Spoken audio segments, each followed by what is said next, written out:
Hello and welcome to this quick overview presentation on psychological health and safety in the workplace. My name is May from Make It Work Workplace Wellness, and I support workplaces in creating mentally healthy work environments so that staff and business thrives. So, psychological health and safety is on more and more businesses' radars. And that's a good thing because Canada has been a leader in this area since 2013. So it's been a decade since Canada released the national standard for psychological health and safety in the workplace. And with the COVID 19 pandemic, more and more workplaces, businesses, leaders, staff were realizing the importance of truly creating a more mentally healthy work environment. So, what I mean by that is focusing on the workplace conditions that enable people to be healthy. So let's find out a little bit about what psychological health and safety means, what it is, what it looks like. I'll give you a few suggestions of actions you can start taking, and know that I am here to support you in tackling this issue. So, psychological health and safety can feel really overwhelming. How does it fit in with what you're already doing in the area of OH&S and workplace wellness? Maybe you're not doing anything in this area and you feel like it's a very daunting topic. There are a ton of free, evidence based, publicly available resources that I can connect you with. But what I find is that they are so comprehensive that they can be really overwhelming. So, whether you haven't gotten started on this topic or you have started delving into it, but you could use a little bit more support, that's what I am here for. I offer workshops, trainings, consulting, and coaching to help you and your team and your workplace navigate this issue and feel more confident and empowered in addressing mental health in the workplace and in creating a psychologically healthy and safe work environment. So let's get to it.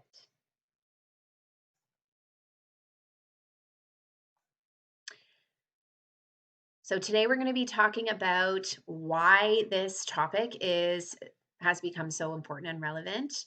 We're going to talk about psychological health and safety in the workplace, what it looks like, some strategies to take action, and we're also going to touch a little bit on mental health because that's truly at the heart of this entire topic.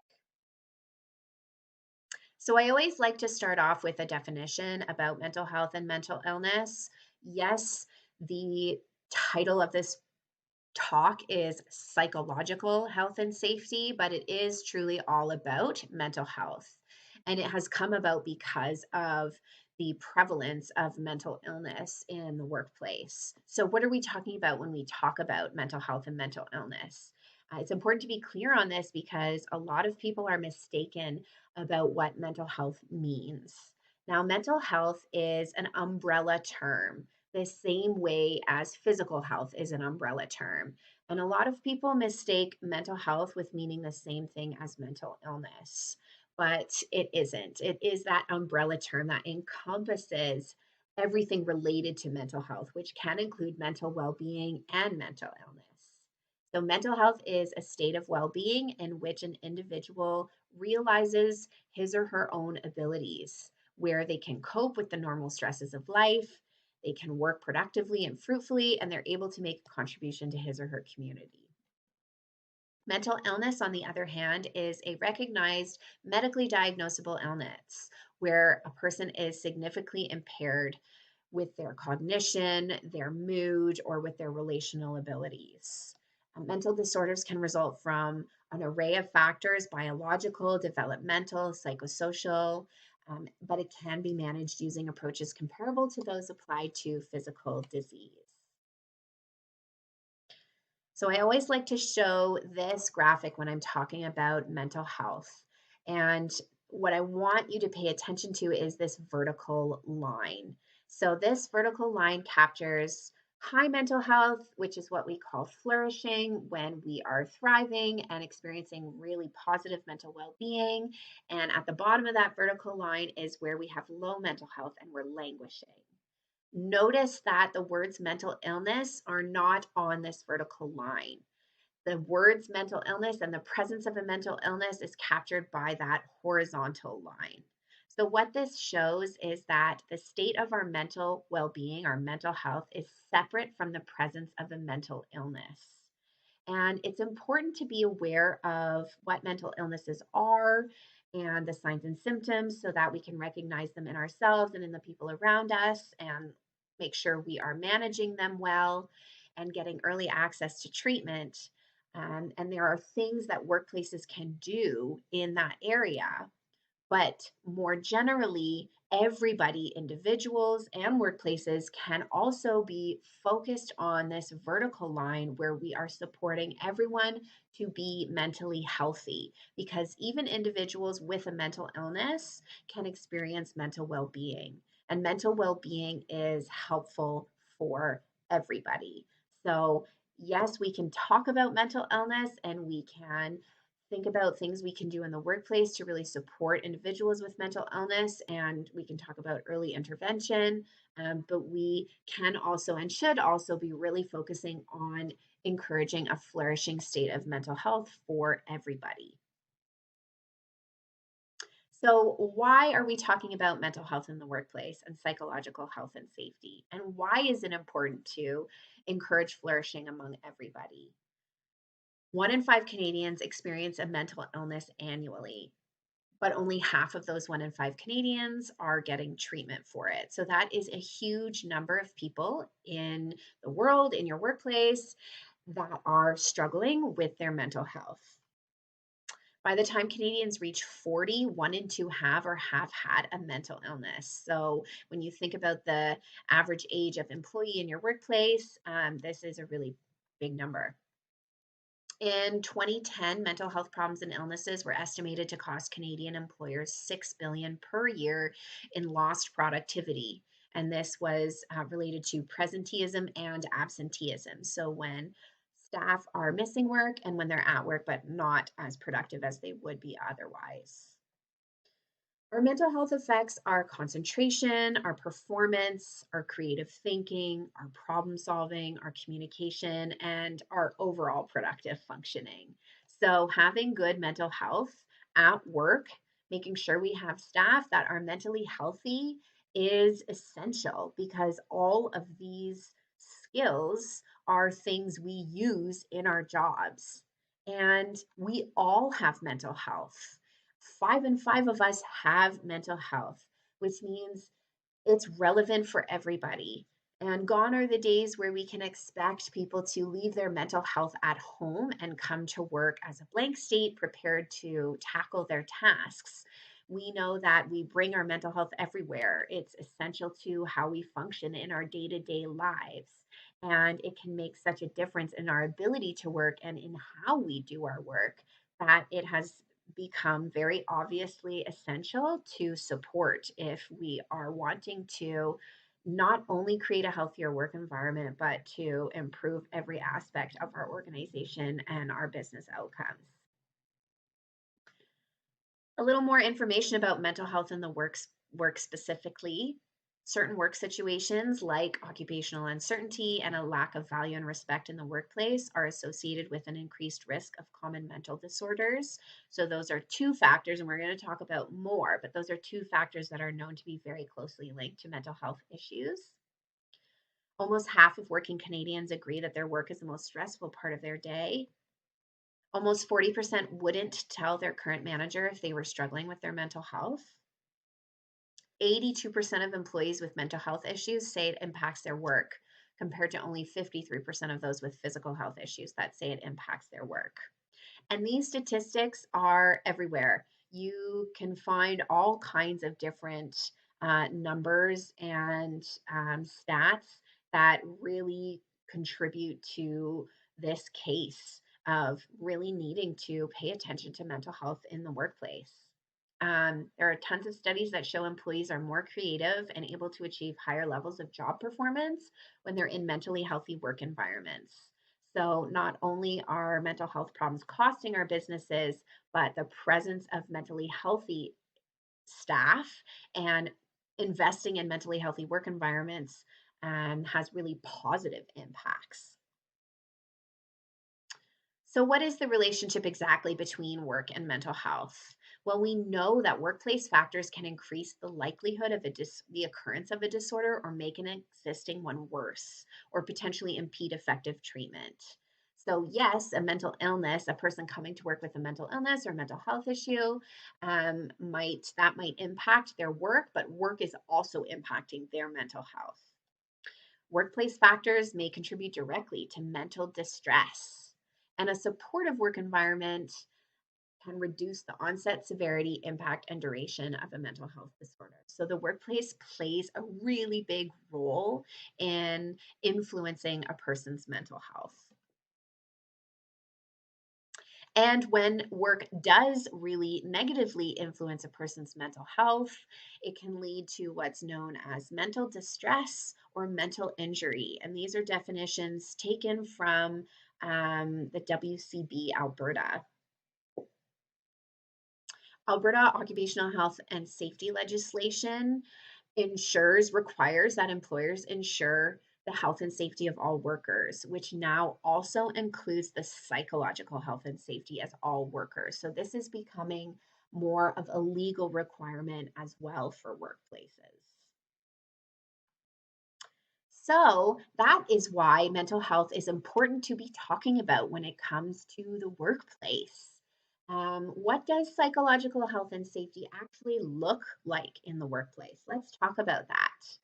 Well, as I mentioned in the introduction, in 2013, Canada was the first to develop a national standard of psychological health and safety in the workplace based on this rising tide of legal cases where employers were being held legally responsible for psychological health and safety of workers. And so the definition in the national standard is as such: a psychologically healthy and safe workplace promotes employees' psychological well being and actively works to prevent harm to employees' psychological health due to negligent, reckless, or intentional acts. So it is our responsibilities as employers to both promote well being and prevent harm. So there are these two components to the definition: health and safety. So psychological health refers to, very reminiscent of the definition of mental health, our ability to think, feel, and behave in a manner that enables us to perform effectively in our work environments, our personal lives, and in society at large. Psychological safety deals with the risk of injury to psychological well being that an employee might experience. Improving psychological safety in a work setting involves taking precautions to avert injury or danger to employee psychological health that is within the influence and responsibility of an employer.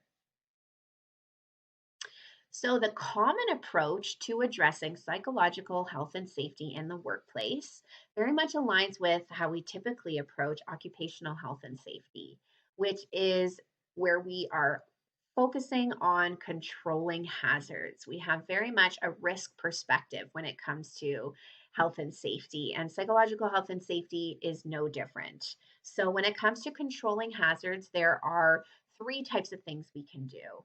And the most obvious is when it comes to mental health problems. So, when there is the presence of a mental health problem or a mental illness, we want to make sure we are addressing the problems and treating the outcomes. So, this might look like things like benefits, return to work programs, employee and family assistance programs, accommodations at work, all of these types of things that workplaces can and should be doing to support mental illness and mental health problems in the workplace. But we also want to be generally addressing risks and hazards. So, taking a look at which hazards are we facing that are jeopardizing our mental well being and how can we mitigate those hazards.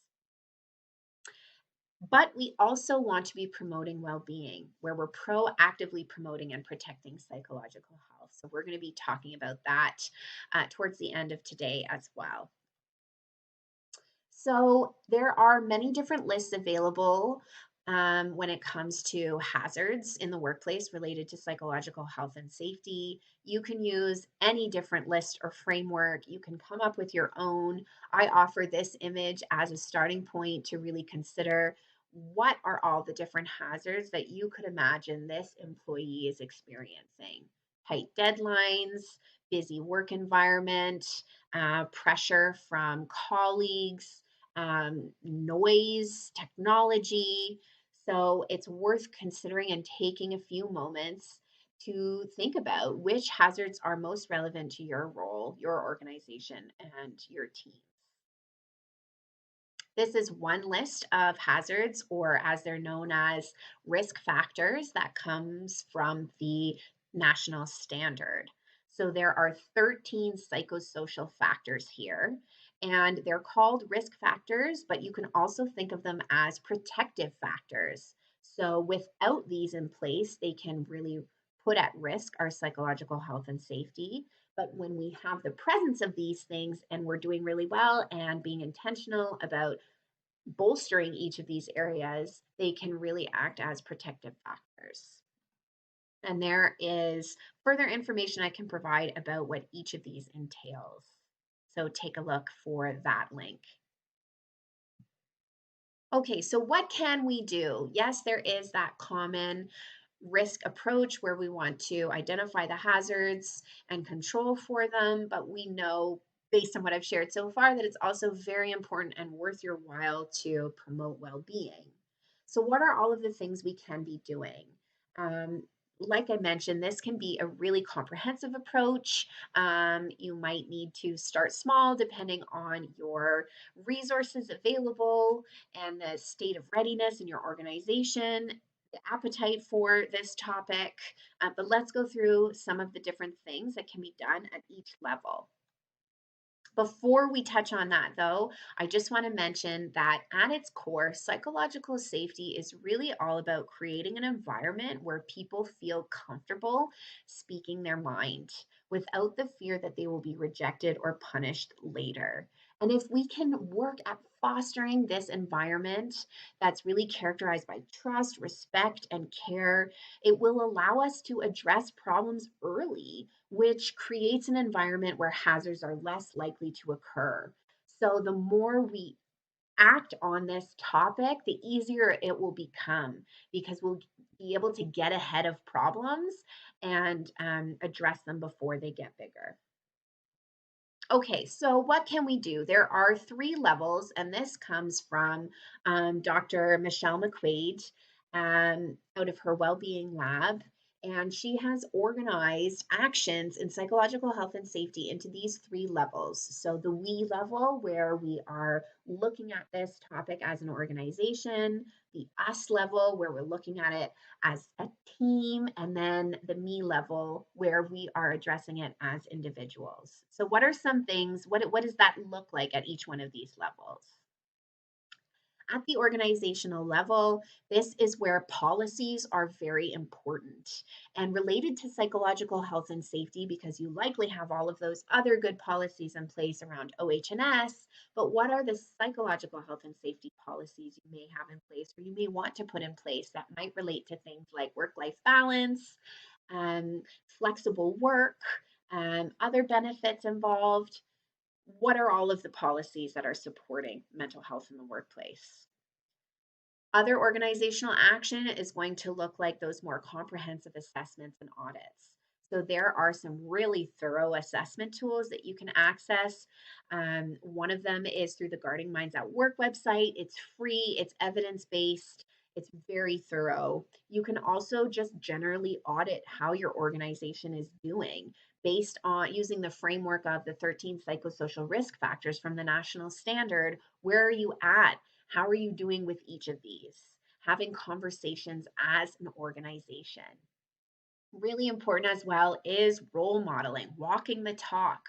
Leaders say they have an open door policy, but do staff feel comfortable going to their managers? You know, that statistic I shared earlier in the presentation suggests that maybe not.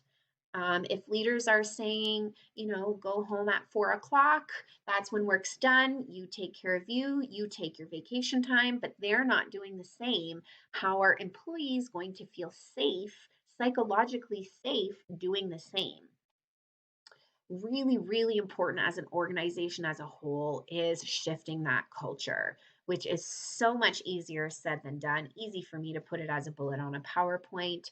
But just to give you a quick sense, culture shift really does happen through demonstrated practices, those small things we do every day that gradually change the culture over time.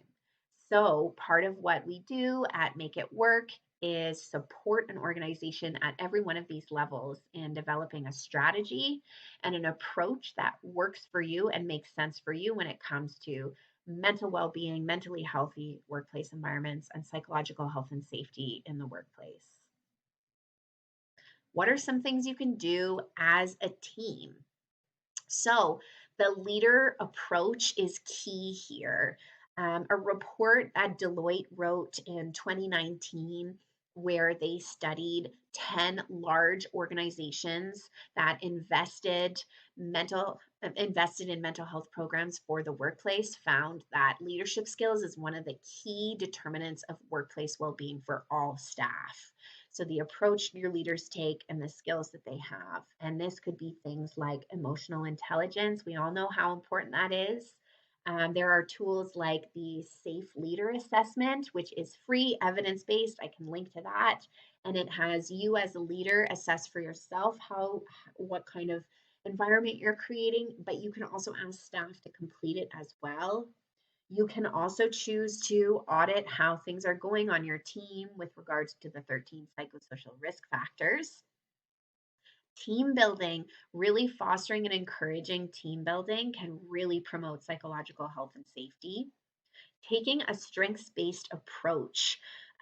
So, this seems like very progressive research, but what we're finding in positive psychology research in the workplace is that focusing on strengths gets you farther than trying to boost in the areas of an employee's weakness. So, how can each person leverage their strengths more rather than talking about how do we improve our weaknesses? You'll actually find that we do better and our weaknesses almost take care of themselves when everybody's really just doing what they do best. How flexible are you as a leader? Do you have a growth mindset? Are you nurturing a growth mindset? Growth mindset is all about growing from failure and really encouraging us and our teams to focus more on learning and effort and bouncing forward from negative feedback. What are we learning? Um, and we really focus on growing from our failures.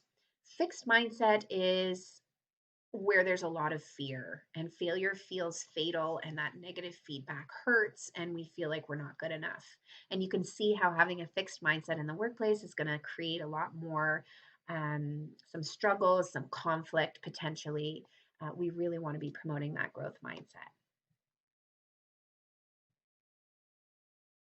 One of the things we can do to promote a growth mindset is to really work at normalizing them. So, focusing on how yes, you might not have done perfectly, but that's okay. You're learning and you're using your strengths, and you may not be good at that one thing yet. So, adding that word yet onto your thoughts and your approach and your feedback. Okay, and lastly, what can we do as individuals to promote more psychologically healthy and safe work environments? Well, we can take care of our own well being first and foremost. And that is something that, yes, we can do it on our own time, but we can also be um, really promoting that amongst our peers and within ourselves at work as well. So, this might look like trainings or practices that really support employee well being, like walk and talk meetings is just one little example. Um, Really holding ourselves accountable to having psychologically safe interactions, which is where we're focused on civil behavior, minimizing that, eliminating that rude behavior or microaggressions and that kind of stuff. Having a positive attitude. So, allowing ourselves space and validation when we're struggling, and then really striving to adopt a growth mindset and a positive attitude when it comes to work. We can all be responsible for doing that ourselves. We can also really be contributing to reducing stigma and discrimination when it comes to mental illness in the workplace. Stigma and discrimination in the workplace. Quick tip for you, we can treat mental illness much the same as we do physical health conditions. So, as you can see from this image, if somebody hurts their back, we have no problem sending them cards and flowers. But what really contributes to the stigma is when we treat mental health issues a lot differently.